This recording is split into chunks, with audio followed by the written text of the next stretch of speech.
오늘 본문 말씀은 잠언 3장 27절로 35절 말씀입니다. 잠언 3장 27절로 35절 말씀 제가 먼저 읽겠습니다. 내 손이 선을 베풀 힘이 있거든 마땅히 받을 자에게 베풀기를 아끼지 말며 내게 있거든 이웃에게 이르기를 갔다가 다시 오라 내일 주겠노라 하지 말며 내 이웃이 내 곁에서 평안히 살거든 그를 해하려고 꾀하지 말며 사람이 내게 악을 행하지 아니하였거든 까닭 없이 더불어 다투지 말며 포악한 자를 부러워하지 말며 그의 어떤 행위도 따르지 말라. 대접 패역한 자는 여호와께서 미워하시나 정직한 자에게는 그의 교통하심이 있으며 악인의 집에는 여호와의 저주가 있거니와 의인의 집에는 복이 있느니라. 우리 같이 읽겠습니다. 진실로 그는 거만한 자를 비웃으시며 겸손한 자에게 은혜를 베푸시나니 지혜로운 자는 영광을 기업으로 받거니와 미련한 자의 영달함은 수치가 되느니라. 아멘. 지혜서인 시편 말씀, 시편은 우리가 한마디로 이렇게 좀 이야기를 한다면 당연히 이제 복 있는 사람입니다. 복 있는 사람. 복 있는 사람은 이제 이렇게 할 수 있습니다. 그렇다면 잠언은 무엇이라고 할 수 있는가? 잠언은 지혜로운 사람, 지혜 있는 삶이라고 할 수 있겠습니다. 복 있는 사람, 지혜 있는 삶, 그 길을 교훈하는 시편과 잠언, 지혜서입니다. 이것이 어떤 학문적인 체계를 이루어서 이념을 가르치거나 이상을 실현하자고 하는 것이 아니라 또 어떤 사상을 가르치는 것이 아니죠. 우리 일상의 삶, 오늘의 삶입니다. 오늘의 삶을 어떻게 살아야 하는 것인가에 대한 굉장히 실질적인 지침이 되는 것입니다. 일상에서 우리가 여러 문제를 만나지 않습니까? 이래야 되는가, 저래야 되는가. 또 요즘같이 경제적으로 어려워지고 이제 모든 물가가 올라가고 하는 이런 때를 이렇게 생각해 보면 내가 이걸 어떻게 살아야 되는 것인가. 정말로 많은 지혜가 필요하지 않습니까? 실질적인 구체적인 지침이 된다는 것입니다. 오늘 본문은 9구절로 되어 있습니다. 앞에 5구절은 무엇을 하지 말라, 해서는 안 된다. 영어로는 do not 이렇게 되죠, 그죠? 그렇게 하지 말라라고 하는 6가지의 강화를 나열하고 있습니다. 보면 아끼지 말라, 미루지 말라, 또 해하려고 꾀하지 말고 꾀내지 말라는 것이죠. 다투지 말라, 포악한 자를 부러워하지도 따르지도 말라. 이런 것들을 하지 않는 것이 지혜라고 하는 것입니다. 성경에서는 의외로 복 있는 사람, 지혜로운 사람을 가르칠 때에 무엇을 더 해라, 이것도 하고 저것도 해라, 이렇게 하는 말보다는 지금 하고 있는 그것을, 그 생각을 멈추고 하지 말라는 것이 더 많습니다. 고린도서에 있는 그 사랑장이라고 하잖아요. 사랑에서도 하라보다도 하지 말라, 이런 것은 하지 말라는 것이 더 많죠. 그런 거 보면은 지금 이렇게 행하고 있는 것들을 멈추고 중단하고 하지 않는 것만으로도 반쯤은 지혜로운 삶을 이룬 것이라고 할 수 있겠습니다.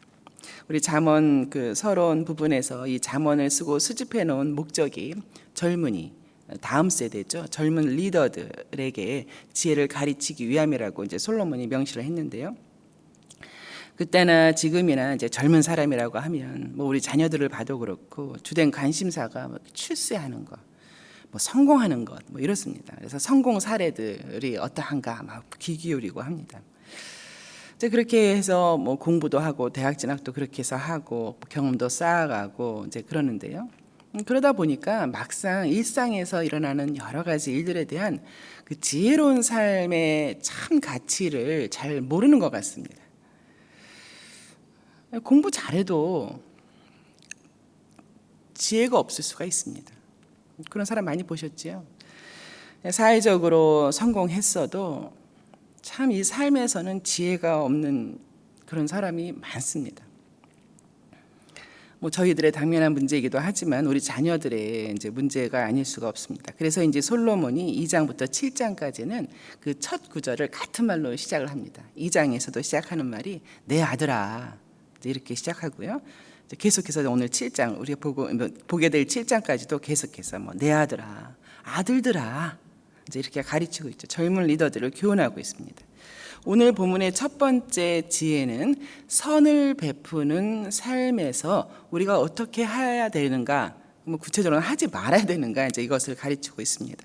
27절에서는 내 손이 선을 베풀 힘이 있거든, 선을 베풀고자 하거든, 베풀 힘이 능력이 있거든, 마땅히 받을 자에게 베푸는 것을 이제 아끼지 말라는 내용입니다. 아끼지 말라. 또 이어서 28절에도 내게 있거든 이웃에게 이르기를 갔다가 다시 오라, 내일 주겠다, 이렇게 하지 말라는 것입니다. 이제 어제 본문에서 교훈한 하나님과의 관계, 그 지혜로운 관계는 수직적인 관계죠, 그죠? 그렇다면 오늘 본문에서는 이 수평적인 우리의 관계들을 이야기하고 있습니다. 마땅히 받을 자에게 베풀기를 아끼지 말라. 내일 다시 오라면서 공수로 돌려보내지 마라. 당연한 말씀이죠, 그죠? 그러나 이렇게 선을 베풀면서도 아까워하는 마음, 아니면 내일로 미루고 다시 오라 하는 이런 것들을 이렇게 하다 보면은 이런 것을 한국말로 참 뭐라 하는가, 죄송합니다만 이런 말 있지 않습니까? 죽어도 욕 먹는 사람, 다 죽어도 욕 먹는 사람, 이제 그런 말이 있지 않습니까? 그런 사람입니다. 참 지혜가 없는 것이지요, 그죠? 더군다나 여기서 마땅히 받을 자라는 그 이제 히브리어에는 이런 내용이 포함되어 있죠. 그 선 베품을 받는 그 수혜자가 오히려 그 베품의 주인이었다는 거예요. 내가 주인이 아니라 그가 주인이었다는 거예요. 아니, 그에게 베풀고 그에게 준다는 거예요. 그런 의미가 포함되어 있습니다. 그래서 마땅히 받을 자라는 표현을 썼는데요. 그게 물질이 됐든 어떤 도움이 됐든 내 것이어서 내 것의 일부를 베풀고 나누고 그러는 것이 아니라 그것들이 본래 그가 누릴 그의 것이었다는 것입니다. 마땅히 받을 자. 그래서 이렇게 참 선을 베푸는 중에도 보면은 그 지혜로운 사람은 이제 이렇게 말을 하더라고요. 저는 그저 전달자에 불과합니다. 당연히 받으시고 당연히 보살핌을 받을 분이신 거죠. 저는 전달자입니다. 너무 지혜롭지 않습니까? 지혜로운 마음이고 또 지혜로운 생각이죠. 그죠? 바른 생각입니다. 그러니 아까워하거나 이제 주저할 필요가 없는 것이죠. 저는 전달자니 즉시 마땅히 받으실 분께 잘 전달하는 것이 저의 임무입니다. 이제 이렇게 생각하는 것이죠. 여기서 우리가 짚고 넘어가야 할 것은 이런 수평적인 바른 관계를 이렇게 실천해 갈 때에 그 유혹과 시험이라면은 외적인 것보다는 내면적인 것이 이제 걸림돌이 된다는 것입니다. 본문에서 말하는 선을 베품에 대해서 마땅히 받을 자임에도 불구하고 아끼고 내일로 미루고 하는 이런 형태는 그렇죠. 대부분이 내적인 시험, 이제 유혹의 결과일 것입니다. 그렇습니다. 선을 베품에 있어서 저 자신을 보더라도 하나님의 은혜가 내게 적어서 그러는가 하면 아니죠. 받은 은혜를 적게 나누려는 완악한 마음입니다. 그것이 문제입니다. 그러니 넘치는 은혜를 받았음에도 불구하고 그 영적인 빈곤이 계속해서 내 안에 머무는 것이죠. 나는 계속해서 빈곤하고 그래서 아깝고 내일로 미루고 하는 그런 불안함으로 인하여서 참 자유의 삶을 사는데 거리가 멀어지곤 합니다. 그리고 이어서 두 구절은 29절 30절인데 이런 사람은 어떻게 할까요? 자꾸 헤아려고 꾀하고 다투는 분란을 일으키는 사람인 거죠. 분란을 일으키는 이웃이 되어버린 것이죠. 지혜 없는 행위입니다. 트러블 메이커, 이렇게 말을 할 수 있죠. 또 32절부터 마지막 절까지는 두 단어씩 대꾸를 이루어서 이제 요약하자면 행한 대로 갚으시는 하나님이시지 않는가. 하나님은 행한 대로 갚으신다. 패역한 자를 미워하신다. 악인에게는 저주를 내리신다. 거만한 자를 비웃으신다. 이렇게 패역한 자, 악인, 거만한 자, 또 마지막 절에는 미련한 자가 나오는데요. 다 한 가지로 말하면 우리 이제까지 봐온 것처럼 지혜가 없는 것입니다. 지혜가 부족한 것이죠. 그냥 본인의 죄된 본성을 따라서 이제 그렇게 행해가는 것이죠. 사실 우리 모든 그 현 이제 주소입니다. 인류의 현 주소입니다. 현 인류들은 그렇게 살아가고 있는 것이죠. 민낯이라고 말하지 않습니까?